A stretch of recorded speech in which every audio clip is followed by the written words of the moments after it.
இங்க நடக்கிற அந்த விவசாயத்துக்கு மிக முக்கியமான ஒரு கவசமா இருக்கிறது என்ன தெரியுமா? காலிங்கராயன் அணை, காலிங்கராயன் கால்வாய். காலிங்கராயன் அணை கட்டினதுலையும் கால்வாய் வெட்டினதுலையும் உயிரான உணர்வு பூர்வமான நிறைய விஷயங்கள் இருக்குது. அப்படி அந்த ப்ராசஸ்ல அவர் அந்த அணை கட்டும் போதும் கால்வாய் வெட்டும் போதும் ரொம்ப சோர்வடைஞ்சிட்டாராம். அப்ப அவங்க அம்மா அதை பார்த்துட்டு சொன்னாங்களாம், மகனே காளிங்கா, தயிர் வித்த காசு தாழ்வாரம் வரைக்கும் இருக்குது, மோர் வித்த காசு முகுட வரைக்கும் இருக்குது, அதை எடுத்துக்கிட்டு போய் அணைய கட்டியா கால்வாய வெட்டியான்னு சொல்லி தைரியம் கொடுத்தாங்களாம். பெத்த அம்மா கொடுக்கிற அந்த தைரியம் இருக்கு பாருங்க, அதை தாண்டி வேற எதுவுமே கிடையாதுங்க. ஒரு மனுஷனால எதையும் சாதிச்சு காட்ட முடியும்.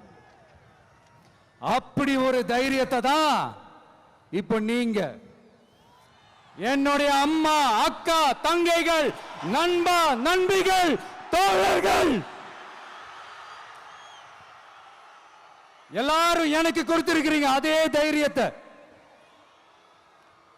அதே துணையா என் கூட நிக்கிறீங்க.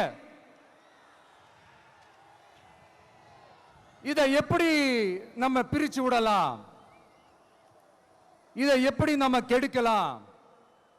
என்னெல்லாம் அவதூறுகள் நம்ம விஜய் மேல சொல்லி மக்களை நம்ப வைக்கலாம்? என்னெல்லாம் சூழ்ச்சிகள் நம்ம விஜய் மேல பண்ணி மக்களை நம்ப வைக்கலாம்? இப்படி சூழ்ச்சிகளை மட்டுமே நம்பி பொழப்ப நடத்துற சில சூழ்ச்சிக்கார கூட்டங்கள் இதை தொடர்ந்து செஞ்சுக்கிட்டு தான் இருக்கு. ஆனா அவங்களுக்கு தெரியாது, இது இன்னைக்கு நேத்து வந்த உறவு இல்ல.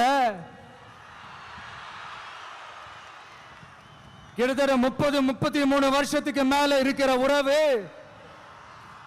ஏன், நான் சினிமாவுக்கு வந்தப்போ எனக்கு வயசு 10, அப்பல இருந்தே இந்த உறவு ஸ்டார்ட் ஆகி போயிட்டு இருக்குன்னு அவங்களுக்கு தெரியாம போச்சு. அதனால என்ன பண்ணாலும், நீங்க என்ன ட்ரை பண்ணாலும், எல்லாத்தையும் விட்டுட்டு மக்களுக்காக வந்திருக்கிற இந்த விஜய மக்கள் ஒரு நாளும் கைவிட மாட்டாங்க.